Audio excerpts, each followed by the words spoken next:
Hello दोस्तों, स्वागत है आज के इस वीडियो में।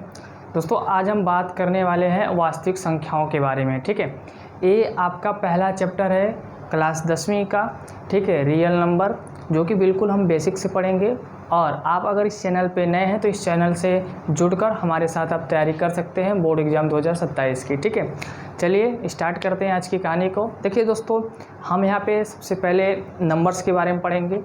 हमारी जो चैप्टर है वास्तविक संख्याएं हैं। ठीक है, रियल नंबर है, उसमें हम लोग पहले जानेंगे कि संख्याएं क्या होती है। ठीक है, बिना समय के बर्बाद किए अपना चैप्टर स्टार्ट करते हैं। तो सबसे पहले आप पढ़ेंगे नंबर्स के बारे में।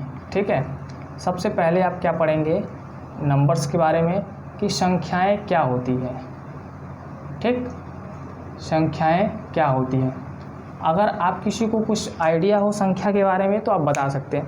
देखिए दोस्तों, किसी भी ऑब्जेक्ट को काउंट करने के लिए, बताने के लिए कि यहाँ कितनी है, ठीक है, इसका नंबर्स, या उसको शो करने के लिए, उसको दिखाने के लिए जिस प्रतीक का यूज करते हैं उसे हम लोग क्या बोलते हैं, संख्या बोलते हैं। उसे हम क्या बोलते हैं दोस्तों, संख्या।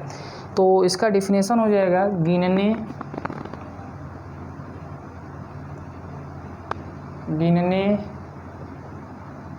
मापने तथा गणना करने के लिए,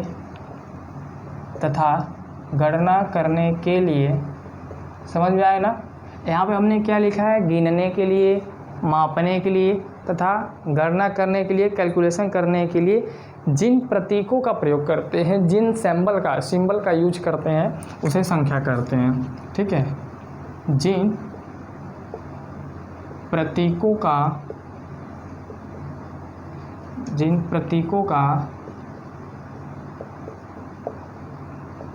प्रयोग करते हैं उसे संख्या कहते हैं। उसे क्या कहते हैं मेरे भाई, संख्या कहते हैं। ठीक है, चैप्टर का नाम ही है वास्तविक संख्याएं। तो सबसे पहले संख्या क्या होता है, गिनने, मापने तथा गणना करने के लिए जिन चिन्हों का या जिन प्रतीकों का हम लोग यूज करते हैं उसे हम लोग संख्या कहते हैं। जैसे आप लोग जानते ही होंगे कि गिनने के लिए हम लोग 1 का यूज करते हैं, फिर 2 का यूज करते हैं, फिर 3 का, फिर 4 का। यहाँ पे आप 0 भी ले सकते हैं, 0 भी काउंट किया जाता है।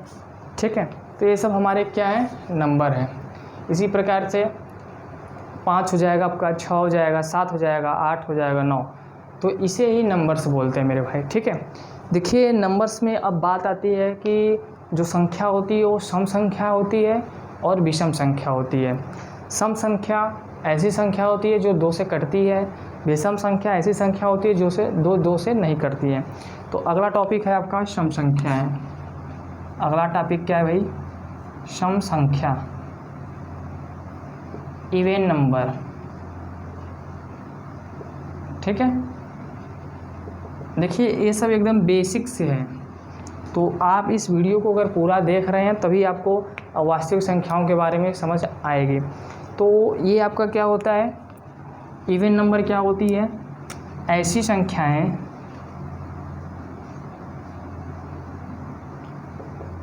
संख्याएं जो 2 से विभाज्य हैं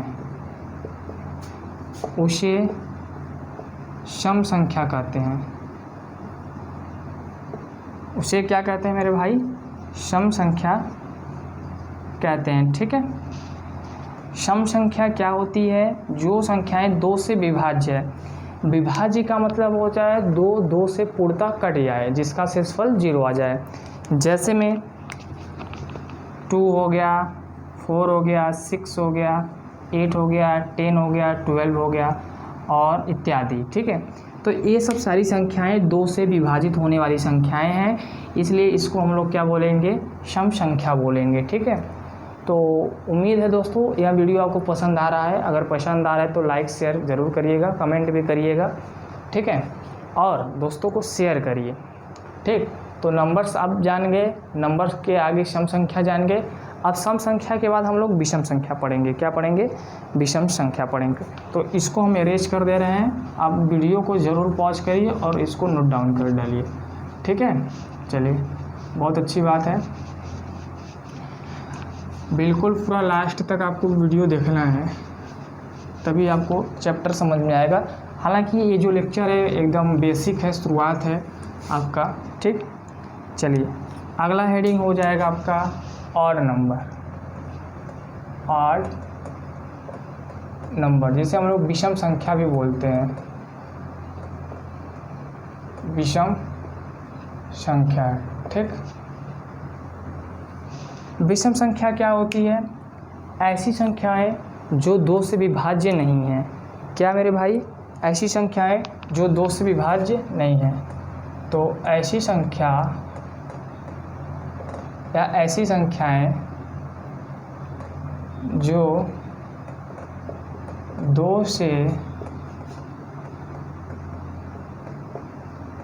विभाज्य नहीं है,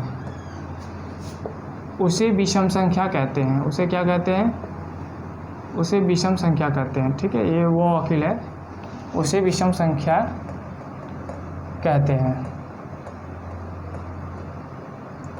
ठीक। 2 से विभाज्य न होने का मतलब यह होता है कि शेष फल आपका कुछ बचेगा ज़रूर। 1 बच सकता है, 2 बच सकता है, 3 बच सकता है, तो उसे ही हम लोग क्या बोलेंगे? ऑड नंबर बोलेंगे। एग्जाम्पल जैसे आप ले लीजिए, एग्जाम्पल में आप ले लीजिए 3 ले लीजिए, 5 ले लीजिए, 7 ले लीजिए, 9 ले लीजिए, 11 ले लीजिए। ये सब क्या है? 2 से विभाज्य होने वाली, 2 से विभाज्य नहीं होने वाली संख्याएं हैं। तो बहुत बेसिक चीज़ है, इवन नंबर, ऑड नंबर, ये सब आपको जानकारी के लिए है, ठीक है। इसके बाद बात करते हैं दोस्तों नेचुरल नंबर के बारे में। नेचुरल नंबर क्या होता है बताइए? अगर आप किसी को पता है नेचुरल नंबर क्या होता है तो कमेंट में ज़रूर बताइएगा हमें, ठीक। तो इसको मैं अरेंज कर दे रहा हूँ। अब नेचुरल नंबर क्या होता है? नेचुरल नंबर, ठीक। अगला टॉपिक आपका क्या है? Natural number. देखिए, नेचुरल नंबर शुरू होता है 1 से। कहाँ शुरू होता है दोस्तों? 1 से। तो हेडिंग लगा लीजिए आप लोग, नेचुरल नंबर, जिसे हम लोग प्राकृतिक संख्या बोलते हैं। प्राकृतिक संख्या, ठीक है। प्राकृतिक संख्या, नेचुरल नंबर, ऐसी संख्या है जो गिनती करने वाली हो। गिनती कहाँ से करेंगे? आप किसी ऑब्जेक्ट को काउंट करोगे, किसी भी वस्तु को काउंट करोगे तो 1 से काउंट करोगे ना। जैसे हमारे पास ये आपको दिखाई दे रहा है ना, ये 3 पेन है, तो 3 पेन कैसे काउंट करोगे? 0 से करोगे क्या? नहीं, सीधे 1 से करोगे। 1 2 3। तो ये जो आप 1 से शुरू कर रहे हो वहीं से शुरू होता है प्राकृतिक संख्या। तो ऐसी संख्या या गिनती करने वाली संख्या, गिनती करने वाली संख्या को प्राकृतिक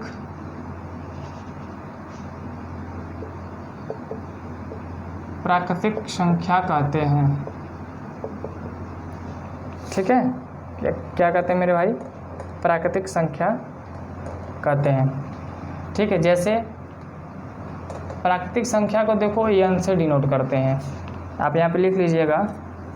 इसे कैपिटल N से डिनोट करते हैं या व्यक्त करते हैं, इसे कैपिटल N से व्यक्त करते हैं, ठीक है। तो मैथमेटिक्स में जहाँ भी कैपिटल N लिखा रहेगा उसका मतलब होता है कि प्राकृतिक संख्या। तो प्राकृतिक संख्या हमेशा 1 से स्टार्ट होगा और कहाँ तक चला जाएगा भाई? अनंत तक। अच्छा, एक चीज़ और मेरे भाई ध्यान दीजिएगा, ये जो ब्रैकेट लगा है इसको कर्ली ब्रैकेट बोलते हो, और इस ब्रैकेट में जो भी आपका चीज़ लिखा जाता है उसे समुच्चय बोला जाता है। क्या बोला जाता है? समुच्चय। तो ये सब समुच्चय है। समुच्चय का मतलब होता है ग्रुप, ठीक। समुच्चय का मतलब क्या होता है? ग्रुप। इसको अंग्रेजी में सेट भी बोलते हैं। क्या बोलते हैं? सेट बोलते हैं, ठीक है। और समुच्चय के अंदर जो भी आपके तत्व हैं, एलिमेंट हैं, अवयव हैं, या जो भी नंबर्स दिखाई दे रहा है इसे हम लोग अवयव कहते हैं, एलिमेंट्स बोलते हैं, ठीक है। समझ में आया कि नहीं बात? तो नेचुरल नंबर को n से डिनोट करते हैं और n की वैल्यू 1 से स्टार्ट होते हैं अनंत तक चली जाती है दोस्तों, ठीक है। अब बात करते हैं आगे होल नंबर की। अगला टॉपिक क्या है मेरे भाई, होल नंबर, जिसे हम लोग पूरी संख्या भी बोलते हैं। बताओ, पूरी संख्या बोलते हैं, ठीक है। तो होल नंबर क्या होता है, होल नंबर पूर्ण संख्या ऐसी संख्या होती है जो प्राकृतिक संख्या में जीरो मिला दो। प्राकृतिक संख्या कहाँ से स्टार्ट होती है, प्राकृतिक संख्या 1 से स्टार्ट होती है। तो प्राकृतिक संख्या में आप अगर जीरो मिला दे रहे हो, जैसे आपका प्राकृतिक संख्या क्या है, 1 है, 2 है, 3 है, 4 है, 5 है, 6 है ना, डॉट डॉट डॉट। अगर इसमें आप जीरो मिला दे रहे हो तो इसे ही बोलते हैं होल नंबर बोलते हैं, और होल नंबर को हम लोग कैपिटल W से व्यक्त करते हैं, ठीक है। तो ऐसी संख्या या प्राकृतिक संख्याओं के साथ जीरो को मिला देने पर जो संख्या मिलती है उसे ही पूर्ण संख्या कहते हैं। पूर्ण संख्या 0, 1, 2, 3, 4, 5 होती है मेरे भाई, और अनंत तक चली जाती है, ठीक है। तो ये नेचुरल नंबर के बारे में हमने बात किया और पूर्ण संख्या के बारे में बात किया। हालांकि ये वीडियो आपके लिए बेसिक लग रहा होगा, लेकिन जानकारी के लिए महत्वपूर्ण है, ठीक। तो ज़रूर इसे नोट करिए, कॉपी पेन लेके बैठिए और पूरा वीडियो लास्ट तक देखिए, ठीक है। चलिए नोट कर लीजिए। अब बात करते हैं पूर्णांक क्या होता है, ठीक। अब हम दोस्तों बात करेंगे पूर्णांक क्या होता है, जिसे इंटीजर आप कहते हैं। क्या बोलते हैं इसे हम लोग, इंटीजर। इंटीजर का मतलब होता है पूर्णांक। पूर्णांक देखो भाई, धनात्मक, ऋणात्मक और जीरो दोनों होता है, तीनों होता है। धनात्मक, ऋणात्मक तथा शून्य को मिलाकर ही हमारा पूर्णांक बनता है, इंटीजर्स बनता है, ठीक है। इंटीजर क्या होता है, इंटीजर्स, जिसे हम लोग हिंदी में पूर्णांक बोलते हैं। पूर्णांक क्या होता है, पूर्णांक एक ऐसी संख्या है जो धनात्मक भी होती है, ऋणात्मक भी होती है और आपका जीरो भी होती है। तो लिखना चाहें तो लिख लीजिएगा कि धनात्मक, ऋणात्मक तथा शून्य को मिलाकर, शून्य को मिलाकर, धनात्मक, ऋणात्मक तथा शून्य को मिलाकर क्या बनता है, पूर्णांक बनता है। क्या बनता है मेरे भाई, पूर्णांक बनता है। और पूर्णांक को हम लोग कैपिटल Z से लिखते हैं। कैसे लिखते हैं, कैपिटल Z से लिखते हैं। तो कैपिटल Z की वैल्यू क्या हो गई, dot dot dot, -3, -2, -1, 0, 1, 2, 3 dot dot dot. इसका मतलब क्या हुआ भाई, इसका मतलब कि -4, -5, -6, -7। इसका मतलब क्या हुआ कि 3 है, 4 है, 5 है, 6। तो धनात्मक भी है, जीरो भी है और ऋणात्मक। तो जब संख्याओं का समुच्चय धनात्मक भी रहे, ऋणात्मक भी रहे और जीरो भी रहे, तो वहाँ पे पूर्णांक होता है, वहाँ पे इंटीजर होता है, ठीक है। तो उम्मीद करते हैं आपको वीडियो पसंद आ रही है, ओके। आगे बात करते हैं मेरे भाई रैशनल नंबर के बारे में। रैशनल नंबर क्या होता है, ठीक। परिमेय संख्या, इसे आप ज़रूर नोट कर लीजिए। तो हम लोग परिमेय संख्या के बारे में डिस्कस करेंगे, ठीक है। थोड़ी सी गर्मी ज़्यादा है इसलिए पसीना आ रहा है हमें। हो जाएगा तो बताइएगा मेरे भाई। अब बात करते हैं रैशनल नंबर के बारे में। ये सब देखो बेसिक सा डिफिनेशन है, आप जानते ही होंगे, नहीं जानते हैं तो जान लीजिए। परिमेय संख्या,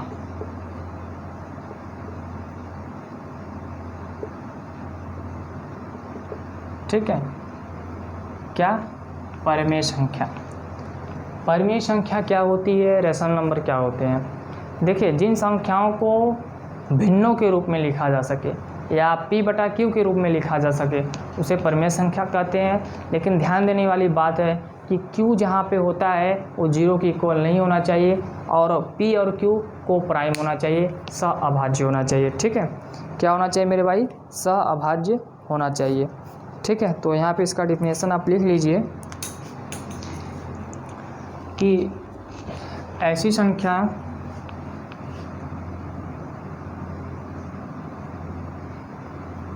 संख्याएं जिसे P बटा Q, या ऐसे लिखिए P बटा Q के रूप में लिखा जा सकता है, लिखा जा सकता है, तथा जहाँ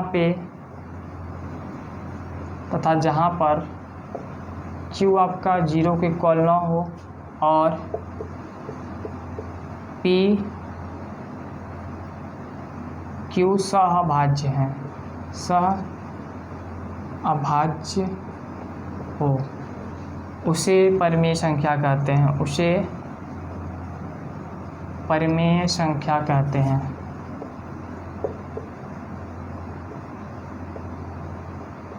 ठीक है, ठीक है दोस्तों, क्या लिखा है डिफिनेशन? ऐसी संख्याएं जिसे P बटा Q के रूप में लिखा जा सकता है और Q आपका 0 के इक्वल नहीं होना चाहिए, और एक चीज़ ध्यान रखिए P Q सहअभाज्य होना चाहिए। सहअभाज्य का मतलब ऐसी संख्या जिनका HCF ग्रेटेस्ट कॉमन फैक्टर या हाईएस्ट कॉमन फैक्टर 1 होता है। ठीक है, उसे हम सहअभाज्य बोलते हैं। अभी मैं डिफिनेशन लिखवा दूंगा। तो परिमेय संख्या का एग्जाम्पल जैसे आप हो जाएगा 2/7 -3/8 माइनस या प्लस 5/-4, ये सब आपके क्या है? परिमेय संख्याएं हैं दोस्तों, ये सब आपका परिमेय संख्या है। परिमेय संख्याओं में 2 आ जाता है, ठीक है, और करड़ी में 4 भी आपका परिमेय संख्या है, क्योंकि करड़ी में 4 की जो वैल्यू होगी 2 होगी, करड़ी में 9 वो भी परिमेय संख्या है, करड़ी में 16 वह भी परिमेय संख्या है। बस ध्यान रखिएगा कि नीचे का जो अंश होता है और जो हर होता है, हर आपका क्या नहीं होना चाहिए? 0 के इक्वल नहीं होना चाहिए, उसे ही परिमेय संख्या कहते हैं। चलिए, अच्छी बात है, आप समझ रहे हैं। अब हम बात करते हैं अपरिमेय संख्या के बारे में कि अपरिमेय संख्या क्या होती है। ठीक, चलिए नोट डाउन कर लीजिए। तो अब हम आपको बताएं अपरिमेय संख्या क्या होती है। हो जाएगा मेरे भाई, तो बताइएगा। चलिए नोट कर लीजिएगा, वीडियो को रोक कर आप लोग।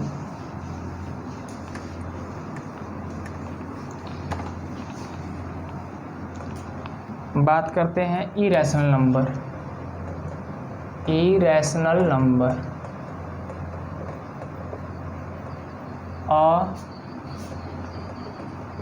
अपरिमेय संख्या।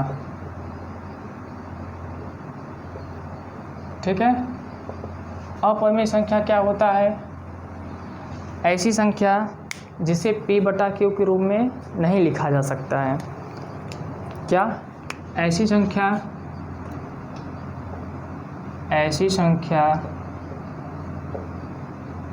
जिसे P बटा Q के रूप में नहीं लिखा जा सकता है। ठीक है, नहीं लिखा जा सकता है, उसे अपरिमेय संख्या कहते हैं, उसे अपरिमेय संख्या कहते हैं। ठीक है मेरे दोस्तों, तो अपरिमेय संख्या क्या होती है? जिसे P बाई Q के फॉर्म में नहीं लिखा जा सकता है। जैसे P बाई Q के फॉर्म में नहीं लिखा जा सकता, जैसे क्या? आपका √2 हो गया, √3 हो गया, √5 हो गया, पाई हो गया। पाई आपका 22/7 होता है, लेकिन ये वाला पाई आपका अपरिमेय है। ठीक है, ध्यान रखिएगा, ये वाला पाई आपका अपरिमेय है। तो ये सब सारी संख्याएं जो हैं, ये सब अपरिमेय संख्या है, इन्हें आप P बाई Q के रूप में नहीं लिख पाएंगे। तो उम्मीद करते हैं आपको समझ में आ गया है। ठीक, अब इसी के आगे हम लोग प्राइम नंबर के बारे में जानते हैं। प्राइम नंबर क्या होती है? ठीक, प्राइम नंबर, इसे आप नोट कर लीजिए अच्छे से, तब हम प्राइम नंबर के बारे में बताएं।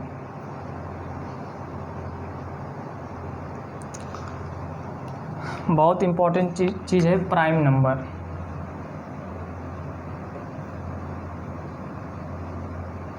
अभाज्य संख्या।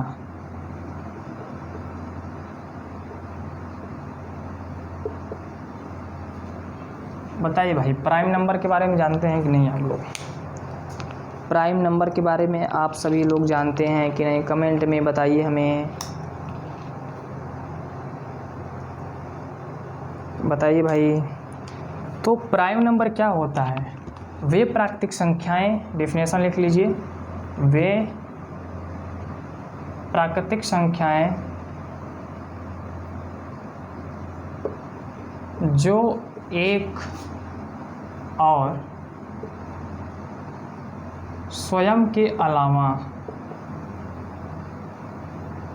और किसी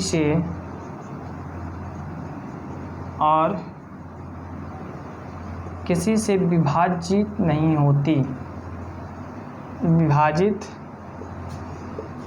होती,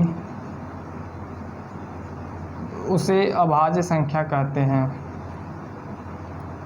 उसे अभाज्य संख्या कहते हैं। ठीक है डियर फ्रेंड्स, अभाज्य संख्या क्या होती है? ऐसी संख्या जो एक और स्वयं के अलावा और किसी से भी कटे ना। जैसे भाई क्या, जैसे आपका 2 है, 3 है, 5 है, 7 है, 11 है, 13 है, 17 है, 19 है, ऐसे से ये सब संख्याएं सिर्फ 2 स्वयं से कटेंगी और 1 से कटेंगी। ठीक है, 3 को और किसी नंबर से काटिए, 3 को सिर्फ 3 से ही काट सकते हैं, 5 को सिर्फ 5 से ही काट सकते हैं और 1 से काट सकते हैं। तो ऐसी सारी संख्याओं को प्राइम नंबर बोलते हैं या अभाज्य बोलते हैं। ठीक है डियर फ्रेंड्स, तो उम्मीद करते हैं आपको ये भी समझ में आ गया। देखिए सब छोटी छोटी बातें हैं, छोटे छोटे टर्म हैं, ये सब आपको आने चाहिए, बिल्कुल बेसिक है। आज का यह वीडियो बिल्कुल बेसिक है। ठीक है, पहला लेक्चर है, ठीक, तो धैर्य बनाए रखिएगा, अच्छी अच्छी बातें हम लोग करेंगे। इसके बाद आता है दोस्तों, एक चीज़ और रखिए, ध्यान रखिए। ठीक है, आप लोग के मन में एक प्रश्न होना चाहिए। क्या प्रश्न होना चाहिए? कि एक अभाज्य संख्या है कि नहीं? एक, ठीक है, आपके मन में प्रश्न होना चाहिए कि एक अभाज्य संख्या है या नहीं है। देखिए दोस्तों, जो अभाज्य संख्या का डेफिनेशन है उसमें बताया गया है कि अभाज्य संख्या वही संख्या होती है जिनका जो 2 स्वयं से कटे या 1 से कटे। ठीक है, लेकिन 1 का केवल एक ही भाजक है, भाजक एक ही है इसका। ठीक है, 1 का केवल भाजक क्या है? 1 है, इसलिए यह अभाज्य संख्या नहीं है।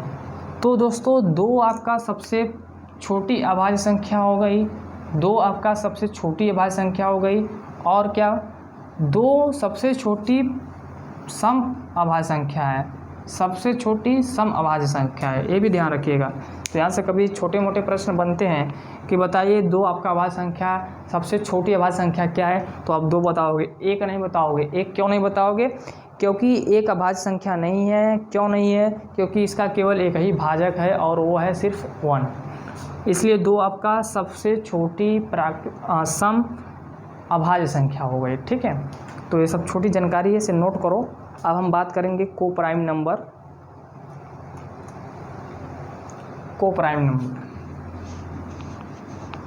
कोप्राइम नंबर क्या होता है? सह अभाज्य संख्या। अभी मैंने बात किया था ना परिमेय संख्या में कि सह अभाज्य संख्या क्या होती है, तो बताओ क्या होती है सह अभाज्य संख्या? बताइए भाइयों, सहअभाज्य संख्या क्या होती है? कोप्राइम नंबर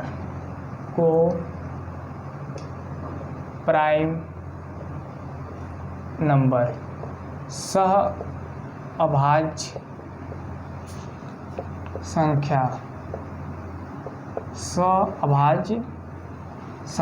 ठीक है, सहअभाज्य संख्या क्या होती है? सहअभाज्य संख्या वे संख्याएं होती है जिनका HCF सिर्फ 1 होता है। तो ऐसी संख्याएं जिनका HCF क्या हो? 1 हो, ऐसी संख्याएं जिनका HCF केवल 1 हो, उसे सभाज्य संख्या कहते हैं, सभाज्य संख्या कहते हैं। ठीक है, सभाज्य संख्या कहते हैं। एचसीएफ का मतलब होता है हाईएस्ट कॉमन फैक्टर, या इसको जीसीडी भी बोलते हैं, ग्रेटेस्ट कॉमन फैक्टर। ठीक है, जैसे क्या हो गया भाई, एग्जांपल ले लो 8 और 15। 8 और 15 का जब आप एचसीएफ निकालोगे तो इसका एचसीएफ क्या आएगा, 1 आएगा। चलिए निकाल के देख लेते हैं। जैसे 15 का फैक्टर कर दो, 1 आएगा, 3 आएगा और 5 आएगा। 8 का फैक्टर करोगे, 1 आएगा, 2 आएगा, 2 आएगा और 2 आएगा। तो इसका एचसीएफ क्या आ गया, एचसीएफ आपका ये आ गया, ये है, तो एचसीएफ 1 आ गया ना। तो ऐसी संख्या जिनका एचसीएफ 1 है, ऐसी दो संख्या या दो से अधिक संख्या है जिनका एचसीएफ महत्तम समापवर्तक क्या है मेरे भाई, 1 है, उसे ही हम लोग को प्राइम नंबर बोलते हैं या सभाज्य संख्या बोलते हैं। ठीक है, समझ में आ गया कि नहीं। तो दोस्तों ये सब हमारी छोटे छोटे टॉपिक थे, छोटे छोटे डिफिनेशन थे, ये आ गया। अब हमारा चैप्टर जैसा कि नाम है वास्तविक संख्याएं, तो वास्तविक संख्याएं क्या होती है अब इसको भी जान लेते हैं। वास्तविक संख्याएं आपका परिमेय और अपरिमेय से मिलकर बनी होती है। क्या दोस्तों, परिमेय और अपरिमेय से मिलकर बनी होती हैं। ठीक है, वास्तविक संख्याएं क्या होती है बताओ, किसी को आइडिया है कुछ बता दो, मैंने बता रखा है। वास्तविक संख्याएं क्या होती है बताओ।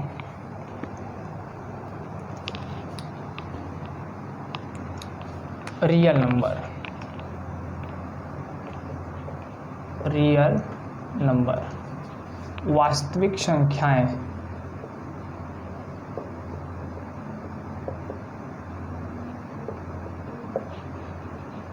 यही हमारा चैप्टर है, इसी के बारे में हम लोग पढ़ेंगे। ठीक है, तो परिमेय या अपरिमेय सभी संख्याएं, परिमेय या अपरिमेय, परिमेय या अपरिमेय सभी संख्याएं, सभी संख्याएं वास्तविक संख्याएं कहलाती हैं। ठीक है,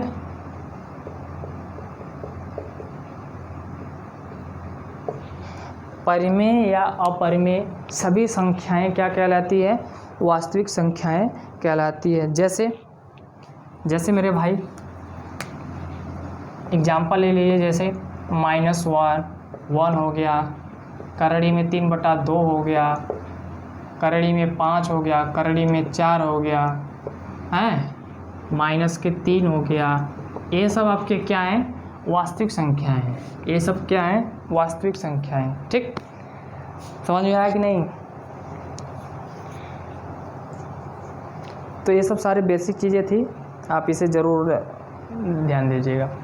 देखिए परिमेय और अपरिमेय, परिमेय क्या होता है, समाप्त होता है। परिमेय क्या होता है, समाप्त होने वाला है। या इसका दशमलव प्रसार क्या होता है बताओ, दशमलव प्रसार क्या होता है इसका, टर्मिनेटिंग और नॉन टर्मिनेटिंग अभी आप पढ़ेंगे तो आगे सब चैप्टर में है, मैं उसको बताऊंगा। ठीक है, इरेशनल नंबर में क्या होता है, इसका दशमलव प्रसार असमाप्त तथा अनावर्ती होता है। अपरिमेय का जो दशमलव प्रसार होता है असमाप्त, जो कभी ख़त्म नहीं होगा, चलता चला जाएगा। ऐसे 22/7 की वैल्यू निकालो। ठीक है, अनावर्ती का मतलब होता है बार बार रिपीट। तो ये परिमेय संख्या और परिमेय संख्या के बारे में कुछ बातें हैं, ये सब ध्यान रखिएगा मेरे भाई। तो आज का यह वीडियो बिल्कुल बेसिक से है।